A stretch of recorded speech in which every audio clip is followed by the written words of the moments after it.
Alright, in this video, we will check all my watch list. Tignan natin ano status nila on daily time frame. So, let's start with BBIO.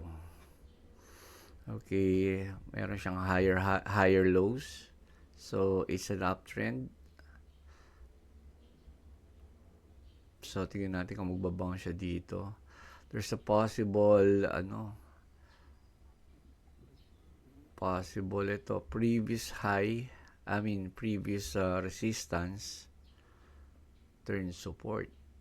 So medyo saka lang to, malakas kasi pwede mag-bounce dito sa trend line, pwede rin siya mag-bounce dito sa support.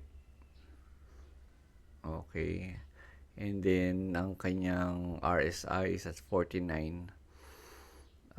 Do pababa siya pag antayin lang natin umakyat tong RSI.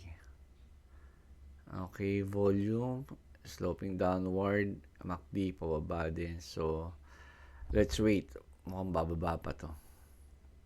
Okay, so yan. Okay, next BE is Bloom Energy. So, ito nag-draw na ako dito ng support. Then, medyo ranging siya, no? Pero pag range niya, meron tayo nakitang sloping downward dito. So, lower high. Tapos yung kanyang mga RSI, volume, mga flat. So, confirm na ranging. Okay, so wait lang muna tayo dyan. Ang tinetrend ko kasi uptrend. Kaya nga uptrend pangalan ng channel natin eh. Hindi, joke lang.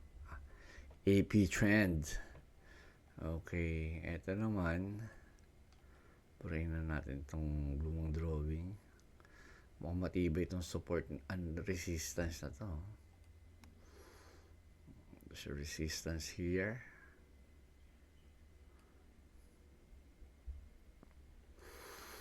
Though widening yung ating mga moving averages.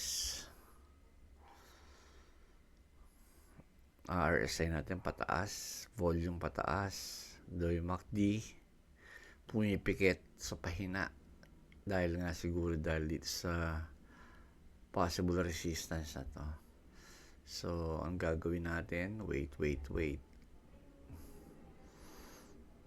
Possible higher low, mag-draw tayo ng channel. Ayan. So nasa resistance siya, so pwede siyang bumaba. Okay, so tingnan natin mamayang gabi kung ano mangyayari dyan. BKR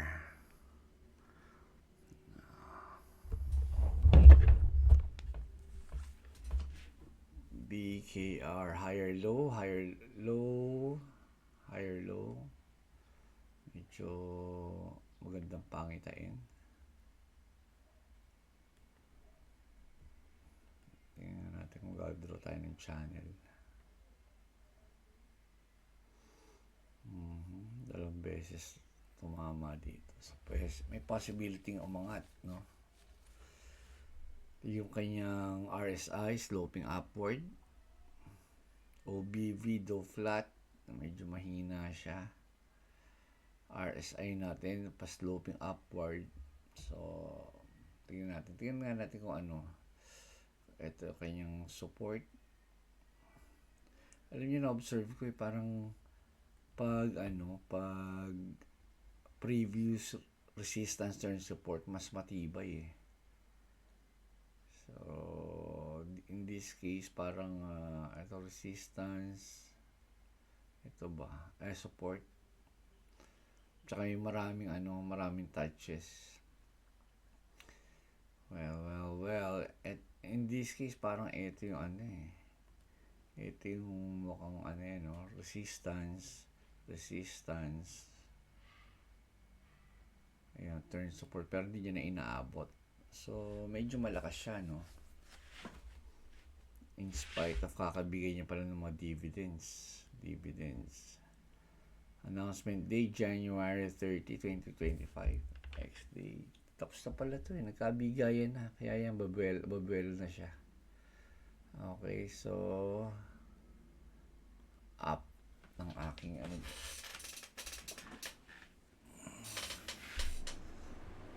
okay, BWA.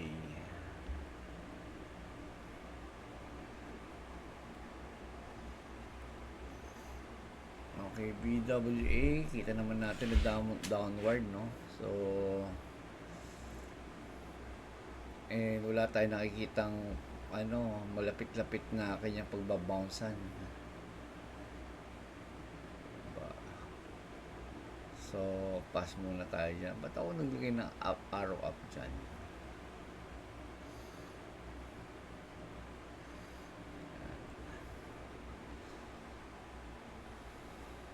Kasi binrate niya pa yung niya itong kanyang support. Support. Matibay na support, binrate niya. So, mukhang diretso pa yung pababa.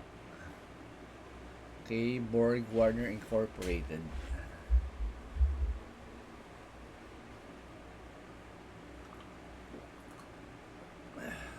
Chewy. Ito kaya ako naglagay ng dito ng down arrow dahil una binrate niya tong resistance na to, turn support, binrate niya. Then sumunod ito din naman, next resistance, turn support, binrate niya rin. Then yung dalawang moving averages natin nag-cross downward. And then RSI natin sloping downward, MACD sloping downward, and etong OBV natin volume flat, walang masyadong tumapansin. So it's either mag-range siya or continue bumaba yan. So okay, tsaka trend line binrate niya rin 1, 2, 3 tsaka chest, that's binrate. So antayin natin siyang mag-slope upward tsaka tayo bibili. Okay, pwede sabihin natin na ito naman yung niya, previous resistance, turn support. Baka lang yan, nag-weak ng whipsaw. Sige nga, pwedeng ganun nga. Pero pwedeng antayin lang natin. Okay, so yun ang ating trade idea dyan. CTRA, ito nakalabas ako dito CTRA, etong BKR nandun pa kasi negative pa ako dyan CTRA and K-Web kagabi, K-Web dahil nag-up siya ng 4.11%. Okay, so ito rin, ito mga pataas to, pwede. Wait, burahin na natin ng arrow natin. Burahin natin lahat. Pumorma siya paangat. High, lower high, lower high. Okay. And then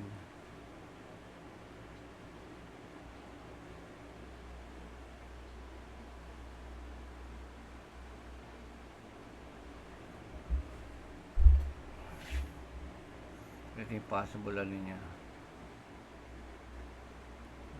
Trend line resistance. Okay, and then itong short term resistance binrate niya na MACD sloping upward, OBV sloping upward, RSI sloping upward. So magandang pangitain to. So pwede. Possible resistance niya ito eh. So, 29.80. So, meron $2 pa tayong leeway. Okay. CTRA.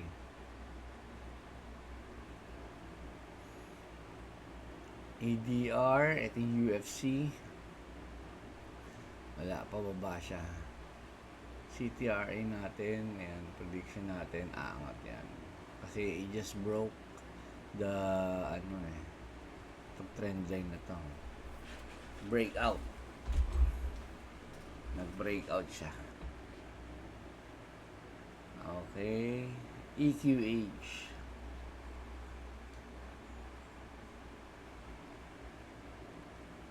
Kung makikita natin yung kanyang moving average upward, and it's been upward for how long?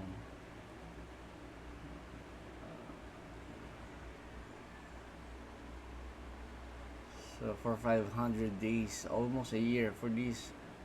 For 1 year uptrend siya. So, itong mga pababa-baba niya to, mga temporary, lang yan, dips.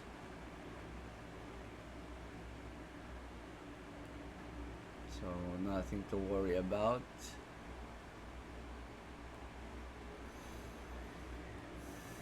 Gawa tayo ng channel.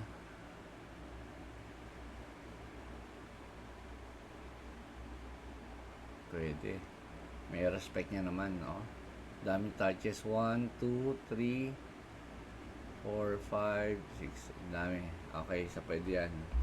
Now, in terms of support and resistance, previous resistance, turn support. What I'm drawing.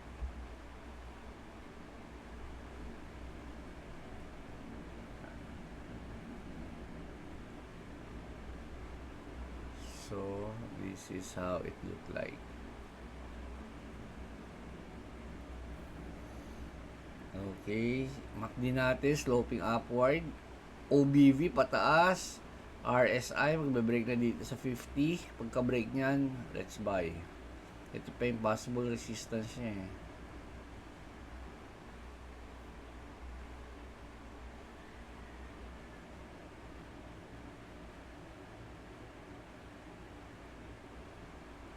So, upside niya laki-laki pa.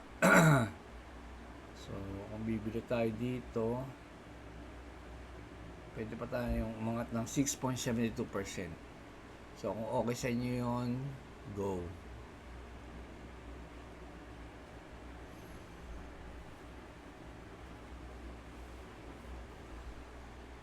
Ito, medyo pinag-uusap. Tuloy natin. FLR, sloping downward. Pass muna tayo dyan. Though, paangat na siya according to MACD. But our volume still downward. RSI, paangat. Pero, antayin natin siyang mag-break ng 50. Tsaka tayo bibili. Bibili ako pag nag-cross na ulit itong yellow line dito sa blue line with the volume sloping upward and confluence with MACD, tsaka lang bibili. So as of now, pass muna tayo dito. GEO, ito yung mga umano sa makulungan eh. So looking with potential, pero as of now, pass muna. Pwede siya mag-break. Yan. Pag nag-break out siya dyan sa trend line na yan,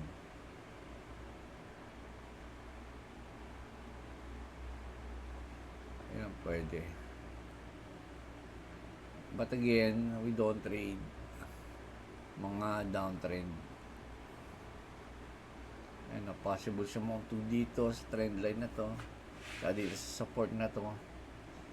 Ito naman support. Wait, burahin na natin ito. Dati siyang support. Support. Nagbabounce siya pagdating dyan eh. Now, turn resistance, medyo mabigat-bigat yan. Kaya, pass muna tayo dyan. let's wait and see. Ito, hanggang dito lang muna tayo sa letter H, hood. Dahil ito pinag-uusapan ngayon. May bago silang ano raw eh. Parang pati events, pwede ka na mag pumusta. Kung halimbawa basketball events, basta mga major events, pwede kang tumaya. So, maganda yan para sa hood kasi mas dadami yung users nila. Okay? So, more potential income. Okay, as of now, wala pa siya dito sa 50 ng RSI. Though volume bumaba pero paangat na. MACD nagmumukhang aangat na rin. So, let's wait and see. Bring nga natin yung ano nito. Ayan. Okay, previous resistance turn support. Ayan. Pag na-break niya yan, pag na-break niya to, itong line na to, and ito, umangat tong nag-cross to yellow sa blue, that's the time we buy. Of course, with the confluence of these indicators. Okay, so that's all. Medyo mahaba na itong video na to. I hope we learned something and let's see what will happen today. Okay. Alright, thank you. May the profits be with you.